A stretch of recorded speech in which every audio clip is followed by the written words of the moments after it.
الرحمن الرحیم الحمد للہ رب العالمین والصلاة والسلام علی اشرف الانبیاء والمرسلین نبینا محمد وآلہ وصحبہ اجمعین اما بعد۔ 16ویں شب رمضان المبارک کی اور آج ہم سورۃ کہف کا تھوڑا سا حصہ اور سورۃ مریم اور سورۃ طٰہٰ پڑھ رہے ہیں اپنی نماز میں۔ سورۃ کہف کا ایک بالکل آخر میں ایک مقام ہے، وہ ہم تھوڑا سا پڑھتے ہیں۔ قُلْ هَلْ نُنَبِّئُكُمْ بِالْأَخْسَرِينَ أَعْمَالًا، کہو کیا ہم تمہیں خبر دیں ان لوگوں کی جو اپنے سب کے سب اعمال گھاٹے میں دے دینے والے ہیں، اعمال اپنے سب کے سب اعمال ہار جانے والے ہیں، ان کے سب اعمال غارت چلے جانے والے ہیں۔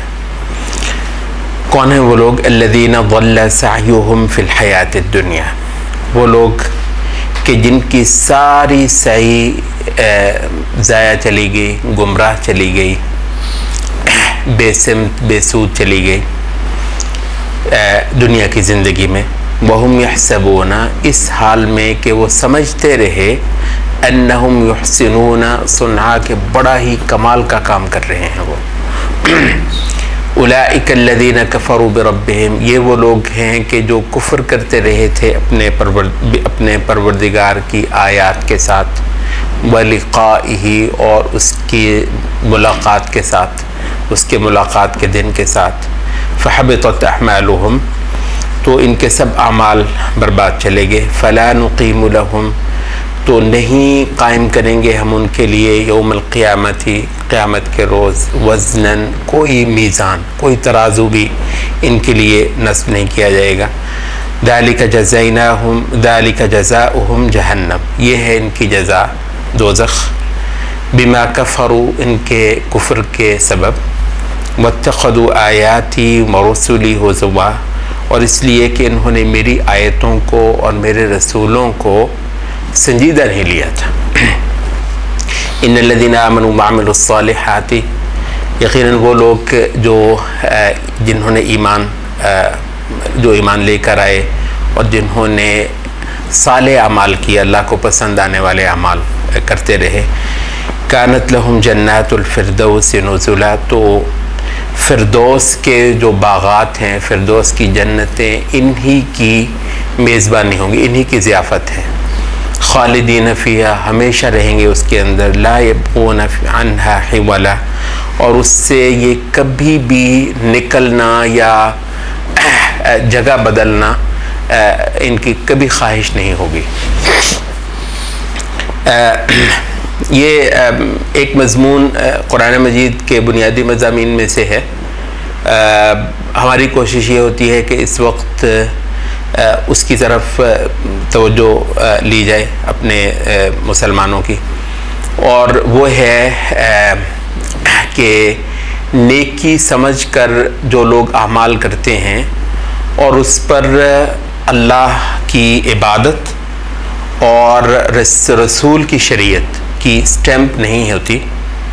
تو وہ سب کے سب عمل نیکی کرتے ہیں، اتنی نیکی کرتے ہیں، خیراتیں بھی کرتے ہیں، صدقات بھی کرتے ہیں، انسانیت کی بہت ساری خدمت کرتے ہیں، مگر بات آخرت کی ہو رہی ہے، کیونکہ اس دنیا کے اندر اللہ پر ایمان نہ بھی ہو تو نیکی جزوی طور پر فائدہ آپ کو دے سکتی ہے، یہ ہماری شریعت نے ہم پر واضح کیا ہے۔ بات آخرت کی ہو رہی ہے، آخرت ابدی جہان پانا، کیونکہ ابدی جہان جو ہے آپ کچھ بھی کر لیں، بڑے سے بڑا عمل کر لیں، بنیادی طور پر آخرت اس کا بدلہ نہیں ہے، یعنی اس کی جو بھی آپ قیمت دے لیں نا، آخرت کا پلاٹ جو ہے نا، وہ کسی عمل کے عوض آپ خرید نہیں سکتے، بہت مہنگا ہے۔ آخرت کا جو پلاٹ ہے اور آخرت کا جو ابدی گھر ہے بہت مہنگا ہے، اتنا مہنگا ہے کہ دنیا میں جو مرضی آپ اس کا عوض دے لیں وہ نہیں آتا، وہ ہے ہی بہت مہنگا، وہ صرف خدا سے مانگنا پڑتا ہے، اور وہ خدا اپنی رحمت سے دیتا ہے، وہ آپ کے عمل کا بدلہ ہے ہی نہیں۔ سوال ہی پیدا نہیں ہوتا کہ آپ کہیں کہ میں نے وہ خریدا ہے. خریدنے کا لفظ آتا ضرور ہے قرآن مجید کے اندر, ان اللہ اشتری من المؤمنین انفسهم واموالهم بان لهم الجنہ, تو ومن الناس من یشری نفسه ابتغاء مرضات اللہ, تو یہ خریدنے کا لفظ ضرور آتا ہے, لیکن یہ ہے کہ اصل یہ ہے کہ وہ اللہ تعالیٰ کی رحمت کو آپ مانگتے ہیں اپنے اس ایمان اور عمل صالح کے عوض میں, اور جب اللہ کی رحمت اور اس کا فضل اور اس کا احسان جو ہے اس کے آپ مستحق ہو جاتے ہیں, تو پھر اس کے ہاں ٹھیک ہے, پھر اللہ کی رحمت تو ہے, اس کے عوض میں آپ کو سارا جہان مل جاتا ہے. تو اس وجہ سے آخرت میں یہ سارے کی ساری ملتیں جو اللہ تعالیٰ کی مشروع کی ہوئی عبادت نہیں کرتی, یا جو سرے سے ہی اللہ تعالیٰ کی عبادت نہیں کرتی, لیکن نیکی کا ان کا کوئی نہ کوئی تصور ہے. اور میں آپ سے عرض کر دوں, کوئی جہان کا نظریہ, فلسفہ, عقیدہ, دین, مذہب, ملت ایسی نہیں ہے کہ جس کے اندر کوئی نہ کوئی نیکی کا اور خیر کا تصور نہ, خیر اور شر کا تصور لازماً انسان کے ہاں ہوگا, خواہ وہ ایتھیسٹ کیوں نہ ہو, کچھ کیوں نہ ہو, مگر خیر اور تصور کا, خیر اور شر کا وہ تصور جو اس نے اپنے آپ سے گھڑا ہے, وہ اس کو اس خدا کے اس جہان کے اندر کبھی کام نہیں دینے والا. تو یہاں پر یہ مضمون بیان ہوا کہ یہ وہ لوگ ہیں کہ جن کی ساری صحیح دنیا میں اکارت گئی, اور وہ سمجھتے یہ رہے کہ وہ بہت ہی کمال کے کام کر رہے ہیں. اور ان کا ایک وصف بھی بیان کر دیا کہ یہ اللہ تعالیٰ کی جو آیات ہیں, اس کی جو رسالت کے ذریعے سے جو پیغامات اترے ہیں, ان کے ساتھ ان کا کفر ہوتا رہا ہے. اور دوسرا یہ ہے کہ اللہ تعالیٰ کے ساتھ جو ملاقات کا دن ہے, جو جواب دہی ہے, جو آخرت کا ایک پورا عقیدہ ہے, وہ ان کے ہاں نہیں پایا جاتا تھا, یا درست طور پر ان کے ہاں نہیں پایا جاتا تھا. اور یہ ان دو بنیادوں پر اللہ تعالیٰ کی رسالت کو, اس کی آیات کو رد کرنا, اور اللہ تعالیٰ کے آگے جواب دہی کے عقیدے کو نہ ماننا, دو وجوہات تھے کہ جن کی بنیاد پر ان کے سب اعمال اکارت چلے گئے. اور یہاں پر جو ایک بات بتائی جا رہی وہ یہ ہے کہ ان کے لیے ترازو بھی نصب نہیں ہونے, فَلَا نُقِيمُ لَهُمْ يَوْمَ الْقِيَامَةِ وَزْنًا. تو اہل علم نے اس مقام سے اور کچھ دیگر مقامات سے یہ چیز اخذ کی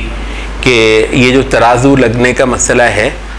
یہ بنیادی طور پر موحدین کے لیے ہے, یہ بنیادی طور پر ان لوگوں کے لیے ہے جن کا اللہ, رسالت, یوم آخرت پر ایمان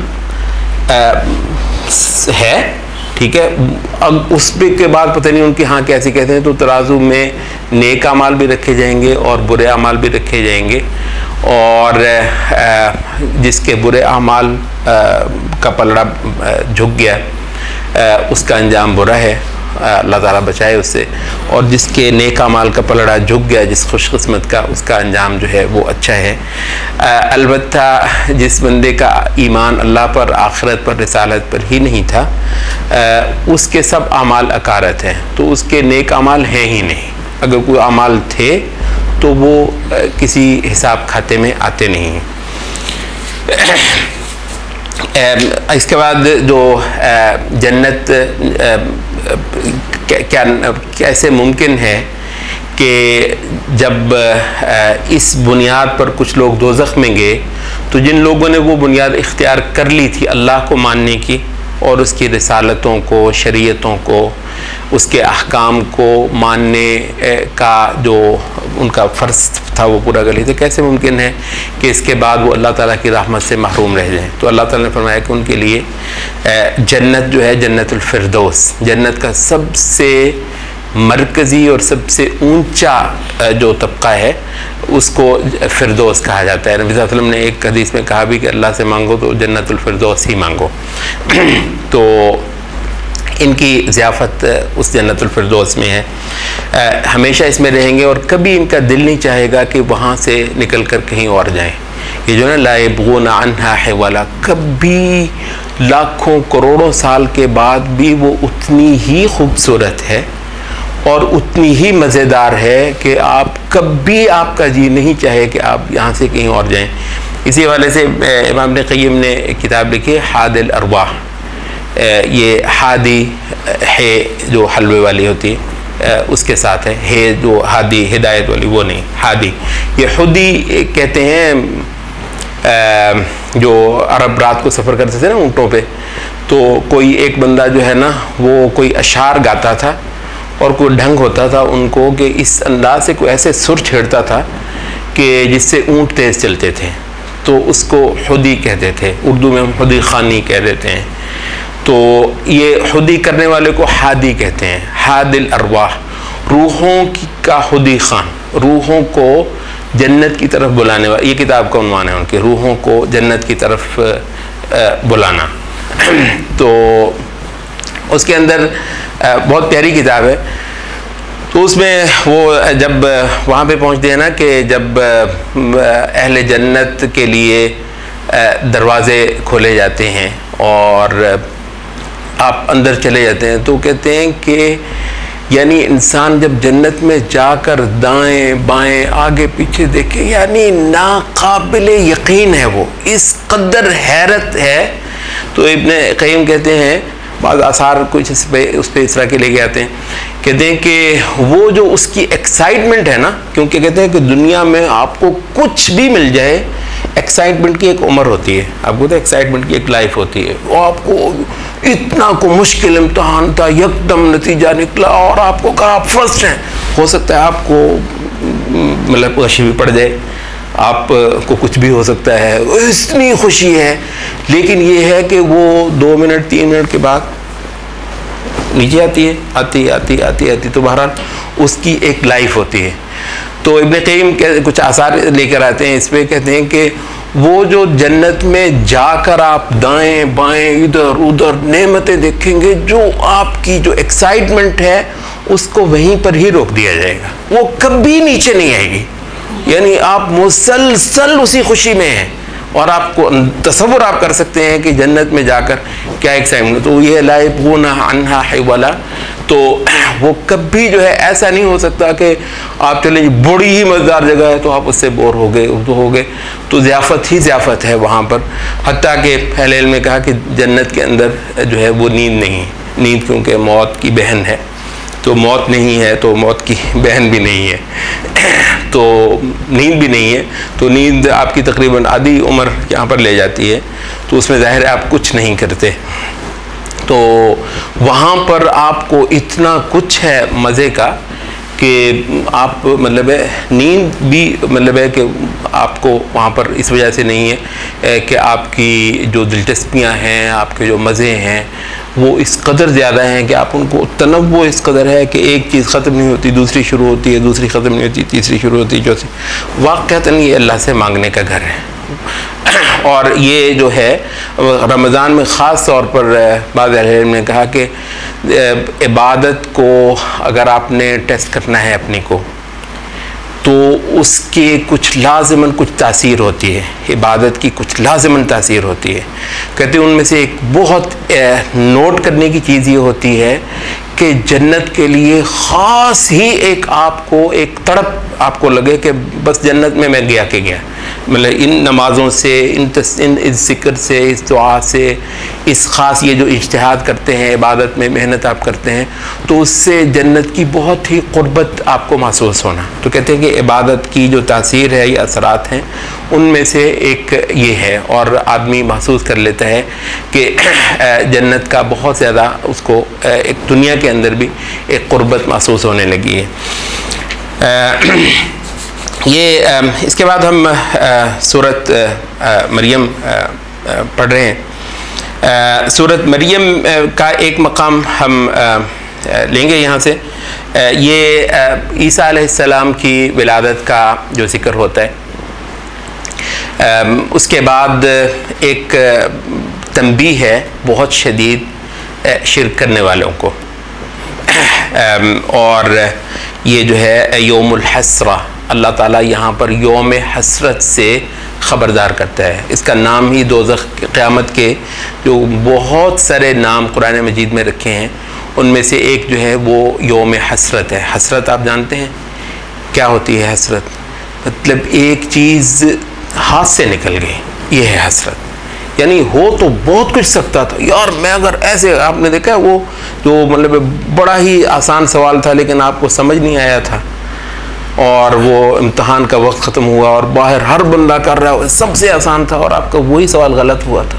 اوے یار یہ ہے حسرت, اوے یار مطلب ہو سکتا تھا وہی ایسے کر لیتا ہو جاتا, مگر اب نہیں ہو سکتا. یہ نا یوم الحسرہ, ہاتھ سے نکل گیا تھا ہاتھ میں پوری طرح. یہ دنیا بہت زبردست چیز ہے. دنیا کے مذمت بھی بہت کرتے ہیں ہمارے اہل علم, قرآن مجید بھی دنیا کی بے حد مذمت کرتا ہے, مگر ایسا نہیں ہے کہ یہ دنیا صرف قابل مذمت ہے. دنیا بہت اعلیٰ چیز بھی ہے, دنیا بہت زبردست موقع ہے.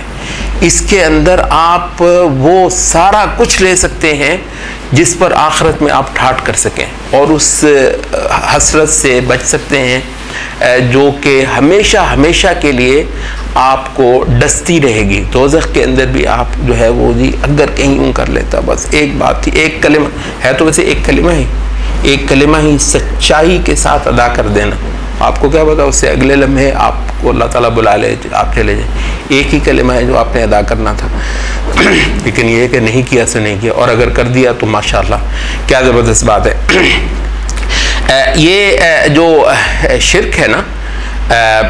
یہ اس میں دیکھیے یہ نا اسلام کی, دین اسلام کی یا دین انبیاء کی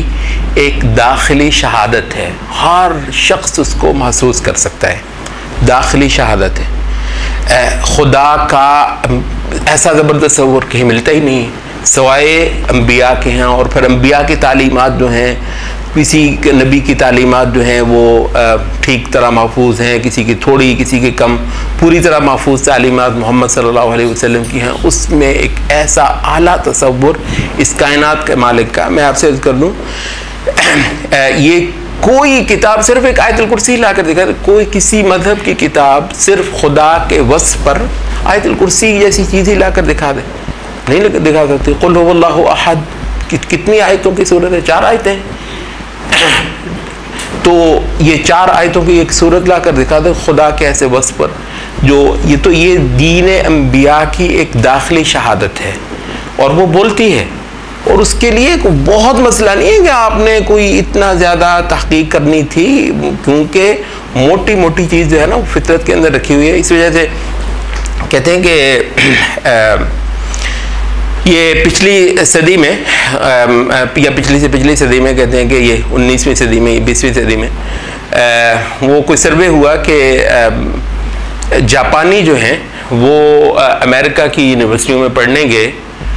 تو ان جاپانی لڑکوں کی اچھی خاصی تعداد جو ہے وہ نصرانی ہو گئی. جاپانی مذہب کو چھوڑ کر, جاپانیوں کا جو اپنا کوئی مذہب ہے اس کو چھوڑ کر وہ نصرانی ہو گئی. تو کہتے ہیں کہ اس پہ جو بعض لوگوں نے اس کی وجوہات جو ہیں وہ جاننے کی کوشش کی کہ یہ عیسائی کیوں ہوئے اپنے جاپانی مذہب کو چھوڑ کر. تو اس میں انہوں نے کہا کہ خدا کا ایک نسبتاً ہمیں بہتر تصور ان کے یہاں ملا, کیونکہ آپ کو پتہ ہے یہ یعنی جتنا بھی اس کے اندر مسخ ہو گیا ہو, جو بھی ہوا ہو, جاپانی مذہب کے مقابلے پر بہرحال اہل کتاب کے ہاں جو باقیات ہیں انبیاء کی, وہ بہرحال ایک اچھی تعداد میں اور اچھی مقدار میں بہرحال پائے جاتے ہیں. تو وہ جو ناقص دین بھی تھا نا عیسیٰ علیہ السلام کا, جو عیسیٰ علیہ السلام کا اپنا دین تو استغفر اللہ ناقص نہیں ہو سکتا, مراد یہ ہے کہ جو ان سے منسوب جو دین ہے وہ جو ناقص بھی ہے, وہ جب جاپانیوں نے دیکھا تو اپنا ان کا دین سٹینڈ نہیں کر سکا اس کے مقابلے پر, وہ کہتے ہیں وہ مان لیا. اچھا یہی چیز جو ہے بے شمار لوگوں سے پوچھی, ہم نے بھی پوچھی, اور بھی کئی ساروں نے اس پر لکھا بھی, بولا بھی کہ امریکہ میں, یورپ میں, ادھر ادھر ایک کچھ چھوٹی تعداد, یعنی یہ پچھلی صدی جو ہے پہلی صدی ہے تاریخ انسانی کی جس کے اندر انسانیت اس درجے میں مکس اپ ہوئی ہے, ورنہ اس سے پہلے اتنا زیادہ جو ہے نا لوگوں کی آپس کی نقل و حرکت نہیں ہوئی ہے, بہت زیادہ لوگ مکس اپ ہوئے ہیں. اور یہی وہ صدی ہے جس کے اندر سب سے زیادہ کون سا مذہب پھیلا؟ اسلام. مطلب بلکہ ایسا ہو گیا کہ یورپ کے کئی سارے ملکوں کی ڈیموگرافی بدلنے لگ گئی. یعنی اتنا کہ وہ کہہ رہے ہیں کہ جی فلاں سن آنے تک ایسا ہو جائے گا کہ مسلمان ہو سکتا ہے. ان میں سے بعض شہروں کے اندر اکثریت میں، یورپ کے اندر مسلمان بعض شہروں کے اندر اکثریت میں آ سکتے ہیں اگر اب یہ ٹرمپ شرمپ اور یہ دوسرا تیسرا جو ہے، یہ اب جو نئی چالیں چل رہے ہیں مسلمانوں کے نکالنے وکالنے کی، ہو سکتا ہے اس میں بھی خیر ہو. تو اگر مطلب ایسا نہ ہو تو یہی صورت چلتی رہی تو وہ اکثریت ہو جائے گی. کیوں لوگ کیوں مسلمان؟ تو ہم نے جو پوچھا بیشتر لوگوں نے یہ کہا کہ خدا کے بارے میں یہ جو اسلام بولتا ہے، جس طرح عبادت آپ لوگ کرتے ہیں، حتیٰ کہ میں آپ سے عرض کروں یہ میرے دیکھنے کا واقعہ، ایک خاصا بڑا گروپ جو ہے ہمارے اسلامک سینٹر میں آیا اور عیسائیوں کا ایک گروپ تھا، وہ اپنا گلن ون کرنے کے لیے آ جاتے تھے کبھی کبھار. تو ہماری کوشش ہوتی تھی کہ ہم اس وقت ان کو بلائیں جب بیچ میں کوئی نماز آتی ہو. ہم نماز پڑھتے تھے، اس کا ہم نے دیکھا کہ اس پر اس کا بہت اثر ہوتا ہے ان کا.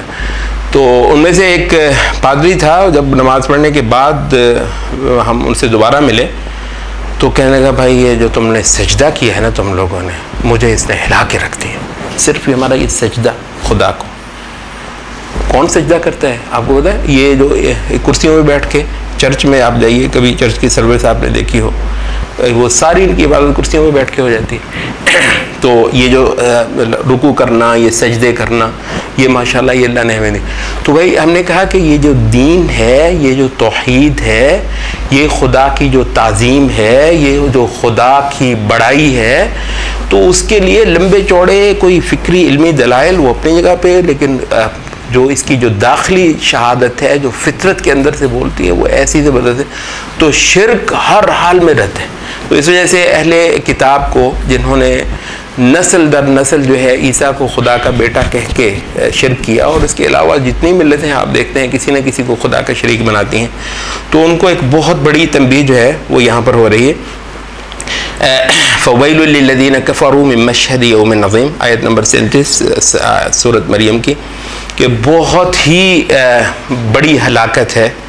ان لوگوں کے لیے اس بڑے دن کے سے جو اس کا دیکھنا ان کے لیے ناقابل برداشت ہوگا. مشہد یوم عظیم، اس دن کا جو ایک منظر ہوگا وہ ان کے لیے جان لیوا ہوگا. مطلب وہ جو عبادت کا مستحق تھا، بندگی کا، سجدوں کا، تعظیم کا، تکبیر کا جو واحد مستحق تھا، اور اس کو کبھی ایک بار بھی یکتا اور تنہا نہیں مانا تھا، اور اس سے اس طرح نہیں ڈرے تھے جیسے انبیاء نے ڈرنا سکھایا ہے. تو جب وہ خدا سامنے آیا ہوا ہو اور ساری کی ساری مخلوق اس کے سامنے کھڑی ہو، تو جن لوگوں نے تو اس دن کی تیاری کی تھی اور روزانہ یاد کرتے تھے کہ وہ دن آنا ہے اور اس پروردگار کا سامنا ہونا ہے، ان کے لیے تو وہ کوئی سرپرائز نہیں ہے. تو ان لوگوں کے لیے مشہد یوم عظیم، اس بڑے دن کا منظر ان کے لیے ناقابل برداشت، یہ نہیں برداشت کر سکیں گے اس کو. اسمع بہم و ابصر یوم یأتوننا، جس دن یہ ہمارے پاس آئیں گے اتنا سنتے ہوں گے. اسمع بہم، اتنا سنتے ہوں گے، وہ ابصر، اور اتنا دیکھتے ہوں گے، بہت سنیں گے، بہت زیادہ دیکھیں گے. یوم لیکن الظالمون اليوم فی ضلال مبین، آج جو ہے یہ سراسر گمراہی کے اندر ڈوبے ہوئے ہیں. وَأَنذِرْهُمْ يَوْمَ الْحَسْرَةِ، اے نبی ڈرا دو ان کو یوم حسرت سے. یوم حسرت جس کے بارے میں ہم بتا چکے ہیں، اذ قضی الامر، جب فیصلہ ہی ہو چکا ہوگا. وَهُمْ فِي غَفْلَةٍ وَهُمْ لَا يُؤْمِنُونَ، جبکہ آج یہ حال ہے کہ یہ غفلت سے ہے اور اس پر ایمان لانے کے لیے تیار نہیں ہے. تو بھائی یہ جو ایمان کو نعمت جاننا، ظاہر ہے یہ آپ سوچے ہوں گے کہ یہ تو ان مشرکوں کے لیے بات ہو رہی، نہیں بھائی، اس سے جو بچ گئے آپ، اس ایمان کی جو نعمت ہے اس کو ویلیو کیا کیا ہے ہم لوگوں نے. اس کو اتنی بڑی دولت جاننا، اتنا بڑا اللہ کا احسان جاننا کہ اللہ نے یہ چیز دے دی ہوئی ہے. ظاہر ہے وہ اگر مل گئی ہے تو یہ یوں تھوڑی ہے کہ بس ایسی تھی مل گئی ہے، تو اس کو بچا کر رکھنا، اس پر ڈٹنا، اس پر موت پانے کی تمنا کرنا، اور اس کے جو کوئی حقوق ہیں اعمال کی صورت میں، رویوں کی صورت میں، مجاہدے کی صورت میں، محنت کوشش کی صورت میں، وہ سارے کے سارے ادا کرنا. تو انشاءاللہ رضید یہ وہ چیز ہے جو ہمیں پار لگوا دے گی. سبحانک اللہم.